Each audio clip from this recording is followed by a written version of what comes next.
Bonjour, bienvenue, c'est parti pour un nouveau numéro de Valeurs Ajoutées sur Boursorama. Aujourd'hui, on vous parle des fonds de dette privée avec vous, Paul Moreno-Blosville, bonjour. Bonjour David. Président d'Opale Capital, on connaît sur Boursorama, on en a beaucoup parlé, des fonds obligataires à échéance, des portefeuilles avec des obligations d'entreprise, obligations qui sont cotées, qu'on va porter jusqu'à l'échéance et avoir ce rendement, cette visibilité sur le rendement.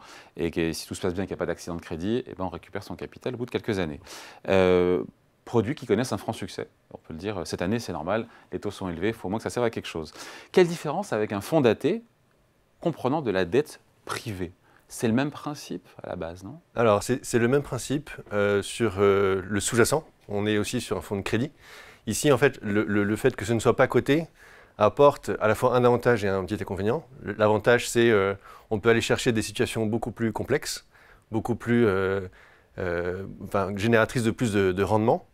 Mais à la fois, on va sacrifier un peu de liquidité. C'est-à-dire on rentre vraiment dans un fonds qui est fermé et qui sur lequel pendant plusieurs années, 2 ans, 3 ans, 4 ans, on ferme les yeux et on attend la fin du fonds. Exactement. En fait, ici, on confie son argent à un gérant qui va faire justement des opérations de financer des entreprises pendant une durée de, en général, 6-7 ans.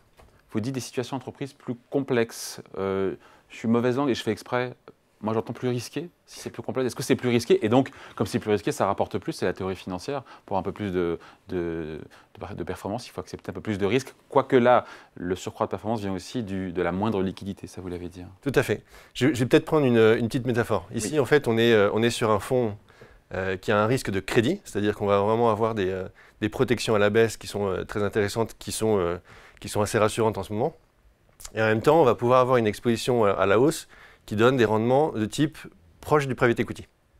Alors, je vous ai parlé de ma petite métaphore. En fait, c'est, David, quand vous allez acheter un costume et que c'est du prêt-à-porter, il ne vous coûte pas très cher. Si vous voulez un costume sur mesure, c'est plus cher. Hein. C'est beaucoup plus cher. Ouais. Ici, en fait, on est sur ce type de problématique. On est sur des situations qui ne sont pas forcément plus risquées. C'est le même costume. Mais peut-être vous avez des bras trop courts par rapport à la moyenne ou plus longs. Non, j'ai pas de bras trop courts, moi. C'est dans ma métaphore filée, c'est important. Ah oui, d'accord, on est encore sur la métaphore. Et donc, en fait, ici, vous allez forcément payer plus cher parce que votre situation est plus complexe, pas parce qu'elle est plus risquée. Un exemple de situation plus complexe. Alors, je vous donne un petit exemple. Vous êtes une société, vous êtes une société qui a développé un médicament. Et qui le vend à une société de pharmacie. Vous allez le vendre avec deux parties, une partie en cash et une partie de royalties, par exemple 3% des ventes futures. Ça, c'est un collatéral qui est très complexe à analyser. On peut, justement, il faut prendre une vue sur les ventes de ce médicament et en fait, pas tout le monde est capable d'aller faire l'analyse jusqu'au bout. Ici, on a des fonds qui ont cette capacité d'analyse et qui vont venir dire, en fait, nous, on va vous prêter, vous faire une obligation avec le collatéral de ces revenus futurs.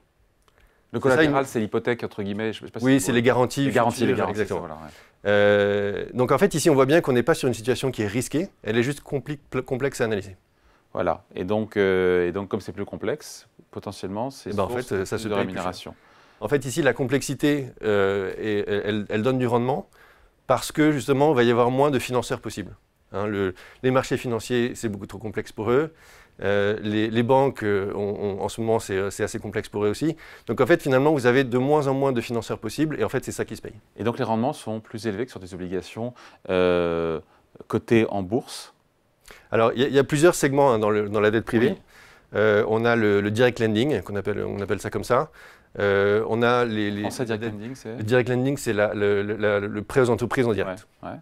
Vous avez de l'autre côté du spectre la dette qu'on appelle distress, donc c'est vraiment les situations qui sont vraiment, là pour le coup on est vraiment sur du très risqué.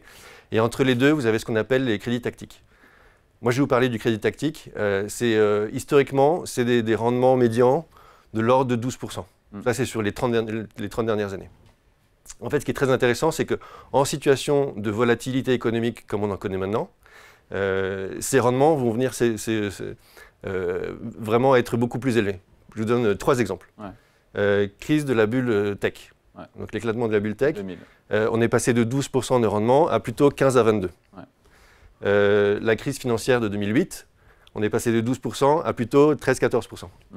La crise du Covid, on est passé de 12% à 22-26%. Donc on voit bien en fait que dans les situations dans lesquelles il y a de la volatilité économique, ce qui se passe, c'est les financeurs classiques se retirent de ce genre de situation, en même temps où il y en a plus.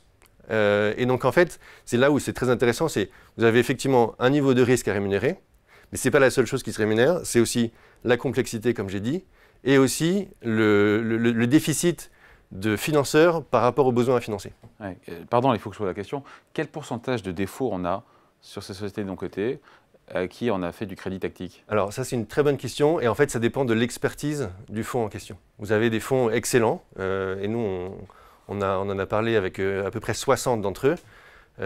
Et en fait, on trouve des experts qui arrivent à financer ce genre de situation avec moins de 1% de taux de défaut. Ouais, donc chez Opale, en fait, ce que vous faites, vous, c'est que vous êtes en architecture ouverte. Donc en fait, vous combinez, vous mélangez plusieurs fonds émis par différentes banques ou sociétés d'investissement ou sociétés de gestion. C'est ça? Et en mélangeant tout ça, on... Exactement. En fait, notre job, c'est d'être des experts de l'analyse des fonds et de sélectionner les meilleurs. Voilà. Et il y a quoi dedans? Il y a du Morgan Stanley, il y a du... Alors effectivement, dans ceux qu'on a retenus, il y a Morgan Stanley. En fait, ils ont cette expertise crédit couplée au fait d'avoir une banque d'affaires et une banque privée qui rapportent énormément de transactions possibles. On a pris Tikeo. Pareil, en fait, ils ont beaucoup de business units entre private equity, dette privée, immobilier, infrastructure, qui leur ramènent beaucoup de deals aussi. Ouais. Et le dernier qu'on a pris, c'est Brookfield, qui est peut-être moins connu en France, mais qui fait partie des mastodontes du secteur mondial. Donc quelque part, on aboutit, Paul Moreno-Blosville, à un placement qui présente un risque, schématise un peu un risque de type dette, oui, mais avec un rendement plus proche des actions, voire même supérieur. Absolument. Il y a un truc qui... c'est trop beau pour être vrai. Mais après, il y a la contrepartie aussi, c'est la liquidité. C'est ça. En fait, on abandonne la liquidité, ça c'est vrai. Et c'est vraiment des fenêtres de tir sur le marché en fait, c'est des stratégies qui performent de mieux en mieux quand tout va mal. On pense qu'aujourd'hui, c'est plutôt le contexte qui est très porteur. Donc le timing est le bon. Merci à vos explications. Signé Paul Moreno-Blosville, président d'Opale Capital. Merci à vous. Merci David. Voilà, Valeur Ajoutée revient dans quelques jours sur Boursorama.